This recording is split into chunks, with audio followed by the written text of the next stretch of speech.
वंदे मातरम मित्रों, मैं हिंदी की कक्षा में आप सभी लोगों का स्वागत करती हूँ। यहाँ पर मैं आपको कक्षा 10 रसखान जी के सवये का प्रश्न उत्तर बता रही हूँ। निम्नलिखित प्रश्नों के सही विकल्प चुनकर उत्तर लिखिए। यमुना के किनारे का वृक्ष किसका है? कदम का है। इंद्र का अर्थ क्या होता है बच्चों? यहाँ पर आंसर मिस्टेक डाल दिया है, कदम, लेकिन पुरंदर होता है। इंद्र का अर्थ होता है बच्चों पुरंदर, बी वाला ऑप्शन है। आठ सिद्ध और नवनीत का सुख कैसे प्राप्त होता है? नंद की ढेउ चराने में। कलधौत का धाम का अर्थ होता है सोने का राजमहल।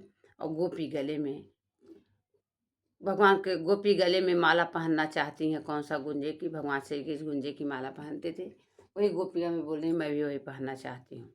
सही विकल्प चुनकर उत्तर लिखिए। कृष्ण ने पर्वत को छत्र की तरह धारण किया था, गोवर्धन पर्वत। नंद का झोड़ा बजाकर सबको रिझा गया, क्या बजाकर रिझा? बेड़ू, बेड़ू यानी बंसी। रसखान पर्वत का पत्थर बनना चाहते थे, गोवर्धन।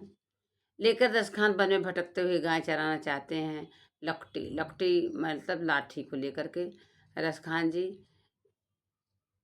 चराना चाहते हैं। रसखान का असली नाम क्या था? रसखान का असली नाम बच्चों सैयद इब्राहिम था। और जब भगवान कृष्ण से इनको बहुत प्रेम हो गया तो इनका नाम क्या हो गया? रसखान हो गया। रसखान का असली नाम सैयद इब्राहिम था।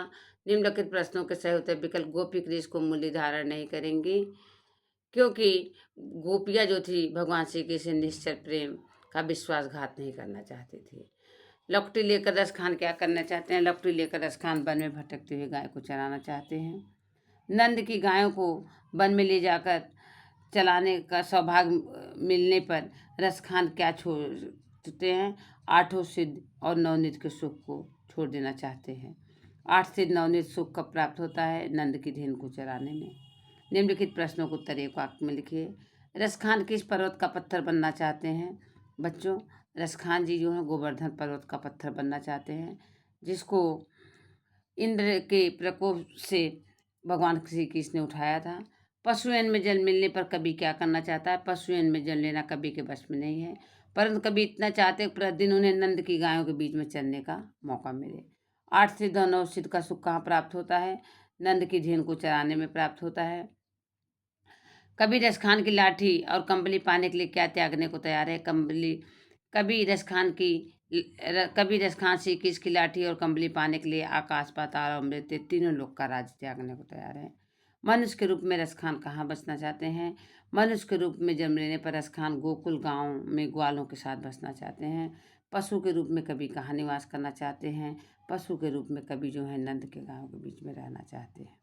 यहाँ रसखान जी को भगवान श्री कृष्ण इतना लगाव हो गया था कि वो बोलते हैं अगर मैं पशुएन में जन्म लूँ तो नंद के गायों के बीच में रहूँ, पक्षी बनूँ तो उसी कदम के पेड़ पे बसेरा करूँ जहाँ भगवान श्री कृष्ण बंसी को बजाते थे। श्री कृष्ण को रिझाने के लिए गोपी क्या करना चाहती है? श्री कृष्ण को रिझाने के लिए गोपियाँ तरह तरह के स्वांग यानी नकल करना चाहती है। श्री कृष्ण की तरह मोर पंख धारण करना चाहती है, पीताम्बर पहनना चाहती है, गुंजों की माला गले में पहनना चाहती है, पीताम्बर ओढ़कर हाथी में लाठी लेकर ग्वाल बालों के साथ वन में भटकना चाहती है। गोपी कृष्ण को मुरली को अपने अधरों पर क्यों रखना नहीं चाहिए? अधरों मतलब होता बच्चों अपने ओठों पर। गोपियाँ श्री कृष्ण से बच्चों निश्चल प्रेम करती थी, वे नहीं चाहती थी श्री कृष्ण की मुरली को अपने अधरों पर रखकर झूठी करें। वे इस चेष्टा को अपने प्रिय के साथ विश्वासघात नहीं मानती थी। आप ये भी बता सकते हो बहुत मान सम्मान करती थी, इसलिए भी वो नहीं सोचती थी कि मैं उनकी मुरली को झूठा करूं।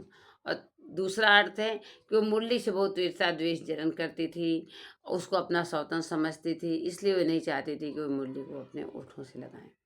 निम्नलिखित प्रश्नों को उत्तर 4-5 वाक्य में। कृष्ण की मुरली का ब्रज की स्त्रियों पर क्या प्रभाव पड़ा बच्चों?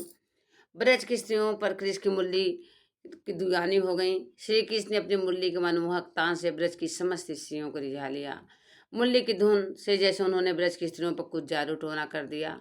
उनके हृदय में घर के हालात ऐसी हो गई, किसी किसी की परवाह नहीं थी। ब्रज के सारे स्त्री पुरुष बूढ़े जवान सब लोग उनके बंसी की धुन पर मुग्ध हो गए। सब लोग अपना अपना काम काज छोड़कर उनकी बंसी की धुन सुनने के लिए चले जाते थे।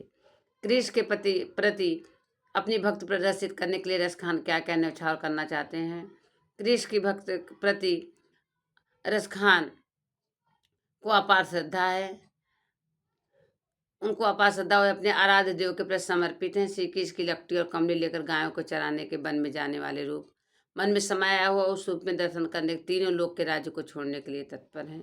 नंद की गायों को अगर उनको चराने का मौका मिल जाए तो जो है तीनों लोग का राज छोड़ने को तैयार, सिद्ध को छोड़ने को तैयार हैं। उन गायों को चराकर अद्भुत सुख प्राप्त करना चाहते हैं। इस सुख को सामने आठों सिद्धि नवनिधि को तुच्छ मानते हैं। नंद के गायों के बीच चरने का उनको मिल जाए तो इस सिद्धियों को भी न्यौछावर करने को तैयार हैं। और बताया गया अगर वन के बाग बगीचे सरोवर देखने को मिल जाए तो करोड़ों सोने के राजमहल भी त्यागने को तैयार हैं। उचित जोड़े मिलाइए। मनुष्य कहा जाएगा बच्चों गोकुल गांव। मनुष्य वन में रह करके वो कहाँ रहना चाहिए? गोकुल गांव। पशु वन में क्या होना चाहते हैं? नंद की गाय। पक्षी यमुना के किनारे कदम की डाल। पत्थर गोवर्धन पर्वत। बच्चों यहाँ पर मैं चैप्टर 3 का आप लोग को सारे क्वेश्चन का सॉल्यूशंस बताई हूँ और एक दो क्वेश्चन जो मिस है उसका मैंने आपको आंसर बता दिया कि क्या होगा। जैसे इंद्र का अर्थ होगा बच्चों पुरंदर। और मैं आगे का वीडियो आगे मैं बताऊंगी बच्चों। जो भी आपको परेशानी हो कमेंट के द्वारा हमें ज़रूर सूचित करना और हमारे वीडियो को आप देखिए और समझिए। धन्यवाद।